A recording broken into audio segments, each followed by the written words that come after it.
Good morning, everyone. Welcome back to our online classes again. In the last class, we have discussed about one of the major elements of a democratic government. हमने किसी भी लोकतांत्रिक सरकार में क्या कुछ जरूरतें हैं, क्या कुछ महत्वपूर्ण चीजें उनके बारे में डिस्कस कर रहे थे। शुरुआत में हमने पढ़ा था पार्टिसिपेशन, सबसे महत्वपूर्ण था लोगों की भागीदारी, लोग उसमें भाग लें। डेमोक्रेसी का मतलब तो लोगों की सरकार। और सबसे महत्वपूर्ण चीज हमने पढ़ी थी, लोग भाग कैसे लेते हैं, थ्रू इलेक्शन। सबसे महत्वपूर्ण तो इलेक्शन के द्वारा, चुनाव में वोट डाल के अपने प्रतिनिधि चुनते, रिप्रेजेंटेटिव चुनते हैं। देन आफ्टर, उसके बाद हमने तो दूसरा देखा कि दूसरा तरीका कौन सा पार्टिसिपेशन का, अगर आपके अनुसार काम नहीं होता है या फिर अच्छी प्रकार सरकार काम नहीं करते, we can go on strike, हड़ताल कर दें, प्रोटेस्ट, सिग्नेचर कैंपेन। तो हम इवन इन मीडिया, हम मीडिया के अंदर उसके बारे में आवाज उठाएं, न्यूज़पेपर वगैरह में आवाज उठाएं, सरकार के खिलाफ हड़ताल कर दें, धरने प्रदर्शन करें। तो ये सारी चीजें किसमें शामिल थी, पार्टिसिपेशन का एक तरीका था। और जो lower sector of society, they can make their own organisation, अपने संगठन बना ले, अगर अकेले नहीं लड़ सकते हैं सरकार के खिलाफ। तो फिर हमने इस पार्टिसिपेशन के बाद ये महत्वपूर्ण चीजें हमारे की एलिमेंट्स की पढ़ी। उसमें नेक्स्ट है हमारे पास इक्वलिटी एंड जस्टिस की समानता और न्याय। अब इन दोनों को अलग नहीं कर सकते हम, जहां समानता नहीं और न्याय नहीं मिलेगा तो ये इनसेपरेटेबल हैं, इनको अलग नहीं किया जा सकता। अब हमने एक भीमराव अंबेडकर का एग्जाम्पल पढ़ा था आपकी बुक में 6th स्टैंडर्ड में, कि जब वो स्टेशन पर उतरते हैं उनके साथ किस प्रकार का भेदभाव होता है। Even who has the cards to bring them to the village, जो कि वो गांव तक ले जा सकता था, जो गाड़ी वाला था वो भी उनको मना कर देता ले जाने से। When he heard about their caste, तो उनकी जाति के बारे में सुनता है, तो उसमें दे रखा था कि हमारे किस प्रकार भेदभाव होता था जाति के नाम पर। अब इसमें सबसे महत्वपूर्ण हमारे जो सबसे बड़ी कमी रही भारत में, वो थी अनटचेबिलिटी, जाति व्यवस्था के अंतर्गत अनटचेबिलिटी, छुआछूत, कि हमने हमारे समाज को जाति में इस प्रकार डिवाइड कर दिया कि लोअर कास्ट के व्यक्ति को छूना भी हम अपने आप को अशुद्ध मानते थे। उसके बाद सरकार ने इसको बैन कर दिया। आर्टिकल भी बताया गया था आपको, आर्टिकल 17 के तहत इसको बैन किया गया। और आर्टिकल 17 भी पार्ट किसका, राइट टू इक्वलिटी का ही पार्ट है। उसके अनुसार अब इनमें भेदभाव क्या था, अनटचेबिलिटी के साथ साथ कि no access to public facilities. ये जो हमने लोअर कास्ट इनको बोला, दलित जिनको बोला, उनको हमने तो बेसिक फैसिलिटीज उनसे भी दूर रखा।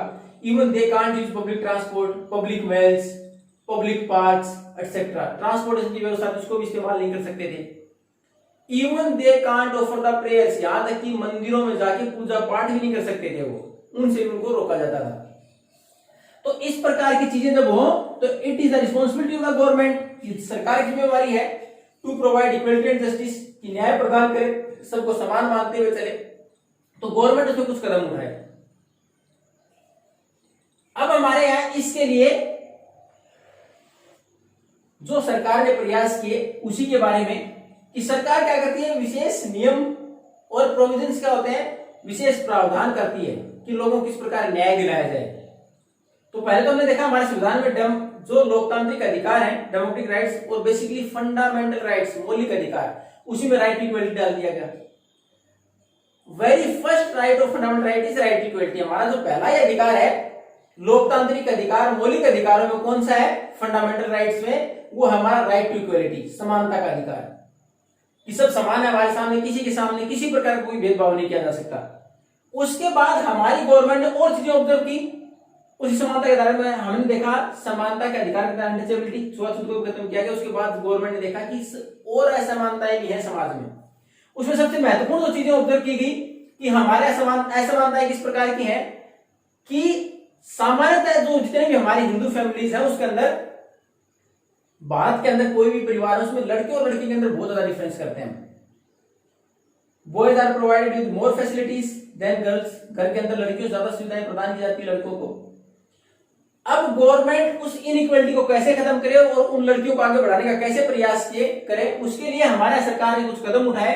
और उस कदम के तहत सरकार ने क्या किया, इन एजुकेशनल इंस्टीट्यूशंस, बहुत सारे शैक्षणिक संस्थान, यूनिवर्सिटीज, कॉलेज ऐसे कर दिए गए जहां या तो फीस में रिबेट दे दी गई, कंसेशन दे दिया गया, रिलैक्सेशन दे दिया गया कि आपको बाकी की अगर 100 रुपीज फीस है तो उसकी 50, 40, 30 what ever it was done by the different governments, अलग अलग सरकारों के द्वारा जो कम की गई उसके अंदर छूट दे दी गई या फ्री कर दिया गया एजुकेशन को, या फिर शिक्षा को उनके लिए सर्टेन लेवल तक 8, 10, 12 और ग्रेजुएशन तक उनकी शिक्षा को फ्री कर दिया गया ताकि लड़कियां आगे बढ़ पाए, पढ़ लिख के अच्छी जगह पर पहुंच पाए, अपने लिए अपने अधिकारों की डिमांड कर पाए।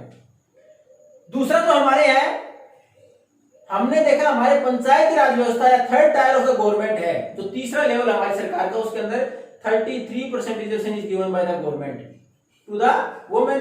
33% आरक्षण दे देगा महिलाओं को कि जो हमारे नगर पालिका है, नगर निगम, पंचायत है, उसके अंदर 1/3 सीट रिजर्व होंगी महिलाओं के लिए, उनके अलावा कोई दूसरा चुनाव नहीं लड़ सकता उन सीटों के ऊपर। और in some states like Bihar and Haryana it is done up to 50%, वहां 50% तक कर दिया गया इसको कि 50% रिजर्वेशन दिया जाएगा। तो ये सब हमारी सरकार प्रयास करती है उनको आगे बढ़ाने के लिए, जिनके साथ भेदभाव होता कैसे प्रयास करे, किस प्रकार की नीतियां अपनाएं। अब उसी प्रकार हमने देखा लोअर कास्ट को किस प्रकार हमारे डिमोरलाइज किया जाता था, उनको बाकी जो बेसिक फैसिलिटी उनसे वंचित रखा गया, तो गवर्नमेंट ने रिजर्वेशन दे दिया, आरक्षण दे दिया उनको आगे बढ़ने के लिए। तो ये हमारे यहाँ इक्वलिटी और जस्टिस की जहां तक बात है, जो कि महत्वपूर्ण की एलिमेंट्स किसी भी लोकतंत्र का, किसी भी डेमोक्रेसी के लिए सबसे महत्वपूर्ण चीज है कि लोग वहां समान रहें और सबको न्याय मिले। तो उसके लिए सरकार ने हमारे यहाँ क्या व्यवस्था कर दी गई कि कई कानून बना दिए गए। पहले कास्ट बेस था, तो उसके ऊपर हमारे यहाँ डिसेबिलिटी को पहले खत्म किया गया, उसके बाद राइट इक्वलिटी के अनुसार सबको बराबर माना गया, उसके बाद जो लोअर कास्ट उनको आगे बढ़ने का मौका देने के लिए रिजर्वेशन दे दिया गया।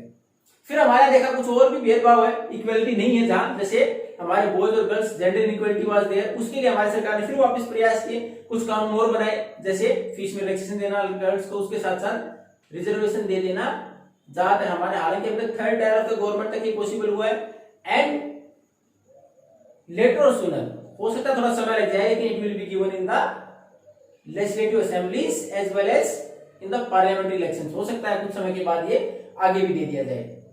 तो ये हमारे यहाँ न्याय प्रदान करने के लिए की सबसे महत्वपूर्ण चीज है ये, उसके साथ न्याय प्रदान के लिए सरकार क्या कुछ कदम उठा सकती है।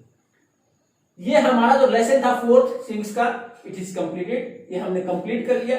If you are in doubt you can ask, अगर आपको कोई भी डाउट है किसी प्रकार की, कुछ भी समझ में नहीं आया हो, आप वापस पूछ सकते हैं। Question answers will be provided to you in PDF। Thank you very much.